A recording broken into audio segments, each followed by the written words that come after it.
September we met, I could tell by your smile. You hadn't been with a good girl like me in a while. Yeah, you were impressed, couldn't leave me alone. Text me. Hello sewists, welcome to another insightful tutorial on La Perry College of Fashion YouTube sewing channel. And in today's video, we shall be learning how to go about the drafting, cutting, and stitching of bias cut garments. What are bias cut garments? These are garments that are cut while the fabric is folded diagonally on bias grain. In most stitchings, we've been told to always follow a grain line the lengthwise or the crosswise and avoid cutting on bias. However, in today's stitching, we want to intentionally fold our fabric diagonally on bias grain. And when we do this, what happens?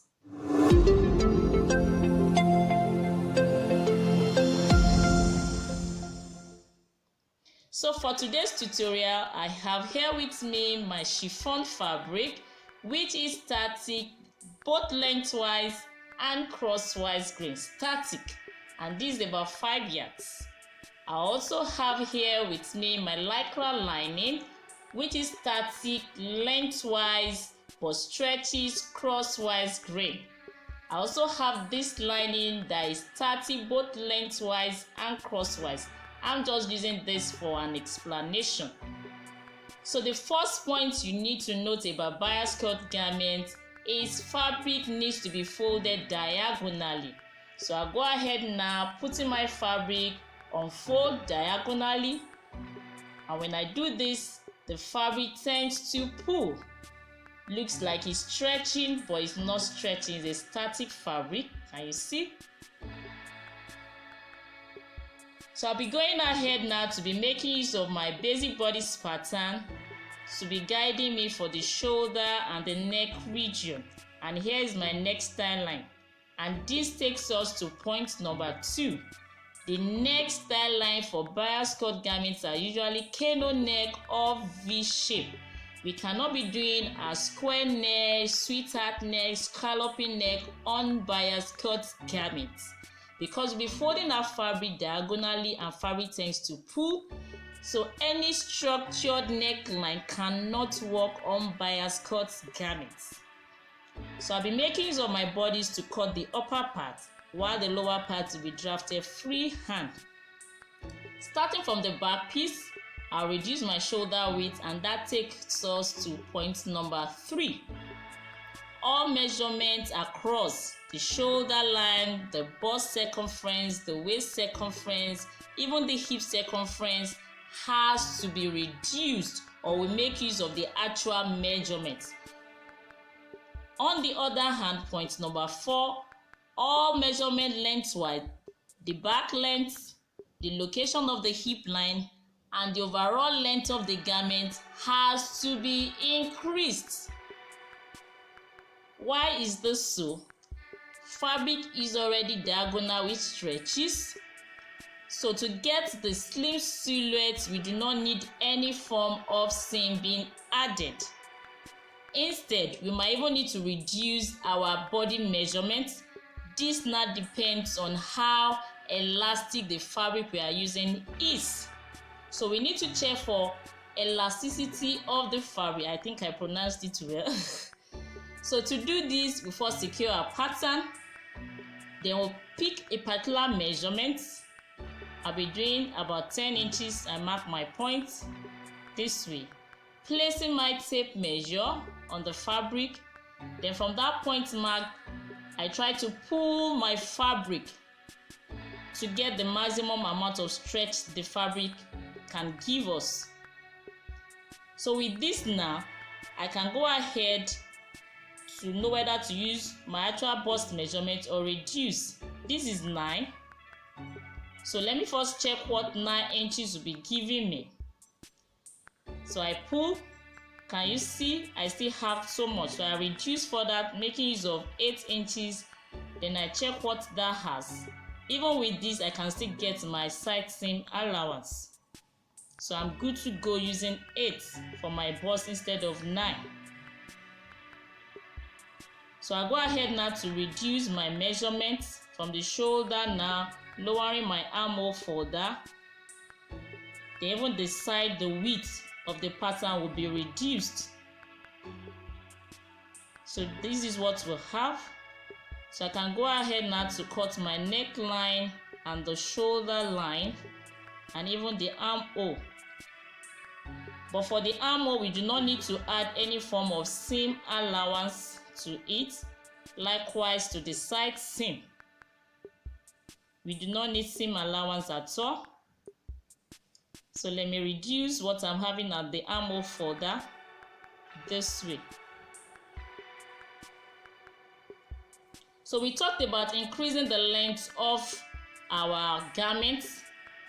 So what I'll do now will be to increase my back length by 3 inches this way.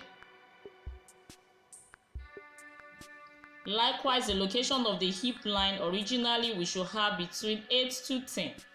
So I'll go down again, locating the hip line this way. All measurement lengthwise has to be increased. So I'll mark it this way, then trying to connect. Then as I cut, I'll notch the new waistline, which is this, as guidance by the time we are cutting that of the front piece. So why did we have to increase the length? Having reduced the width, the circumference that we have here, if one wants to wear the garment has to open up this way, and what happens to the length? It comes up. The same thing applies to the waist. It opens up, then the length reduces. And that's why we had to increase all measurements lengthwise. So having done this now, I place my tape measurement on the new hip line. Then with the calculation that we did, we also need to reduce our hip circumference. Then we'll connect with the waist region and go ahead to cut.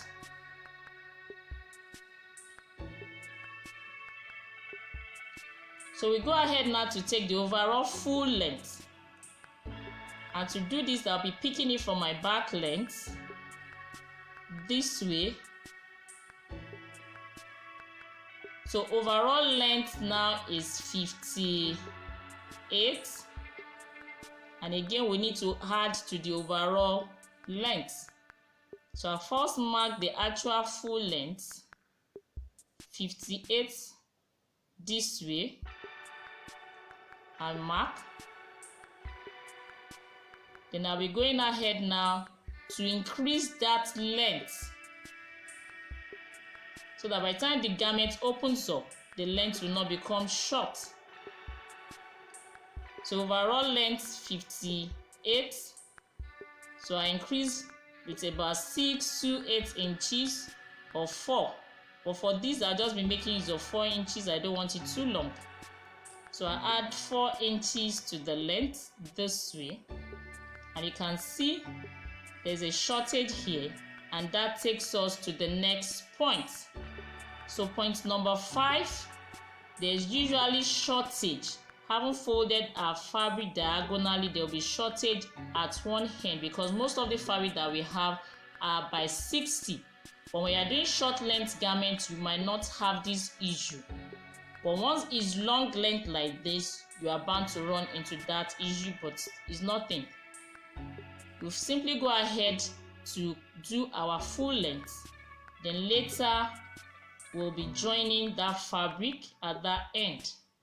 As you can see, what we have here is the serve edge, which is static, which makes it a lot easier to join another piece of fabric to this end. It's static, so it's not unbiased like the other side. So let's go ahead now to connect our hemline with the hip.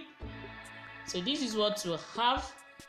So to join this side now, I'll take another piece of fabric, serve edge to serve edge, which makes it easy to join.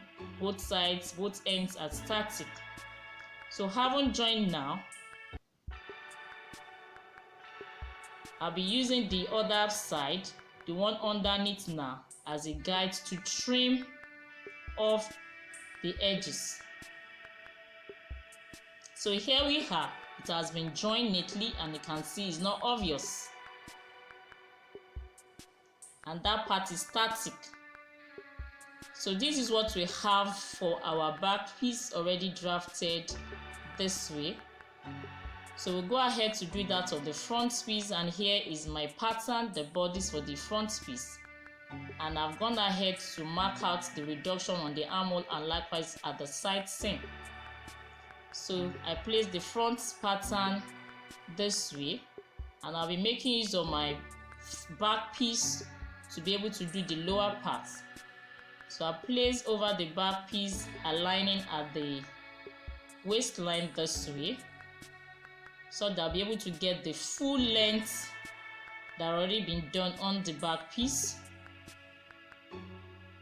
So having placed, making sure everything aligns, I go ahead to cut, and we are done with both front and back piece. So for our lining, if you are using static lining, you have to fold on bias this way and make sure you put a little excess this way. Having folded your lining on bias, it will also stretch just like the fabric is stretching, but then we need that excess here. So having done that, just go ahead to cut and you are done.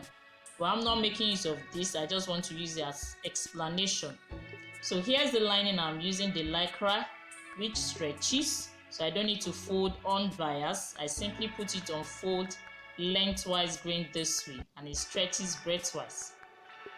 So I'll go ahead now placing my fabric on it, and with this we do not need any excess.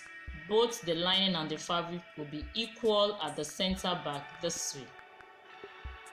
So I'll go ahead to cut, and my lining will not get to the hem, it stops somewhere around this region like so.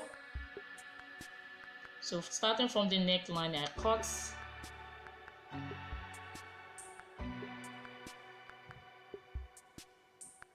so at the side seam I locate where I want the lining to end and I cut. So this is what we'll have afterwards for the back piece. Lining had already been cut like so.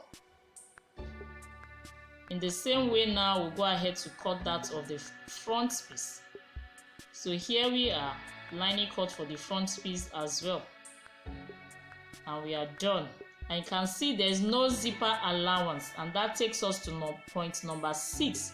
For bias cut garments, since the fabric is on bias, it tends to pull, and as such we cannot install zipper on our true bias, which is our center back this way. And again, there's no need for any form of dart being constructed, your waist dart. Sometimes you can still do your side dart, but even without any form of dart, you are still good to go. And even if you have to put zipper, it will be at the side seam, but you need to be a lot careful to handle that. So point number 7, when it comes to sewing, you make use of very tiny stitches and you pull while sewing, such that you do not have loose stitches. You pull. Point number 8, and for the hemline, it's best to use your baby log, your serger machine, to finish it up neatly. Trying to fold might not work for bias cut garments. So to have a professional looking job, use your serger machine. So I'll go ahead now to just add some elements of designing, cutting flanks on the neckline this way. And here is the sleeve design I want to attach. And here we have no zipper, no darts, and yet it clings, fluidity achieved, slim silhouette. So whether with sleeve, you are still good to go, or sleeveless. I'm sure you've learned from this short video. Kindly subscribe and hit the bell.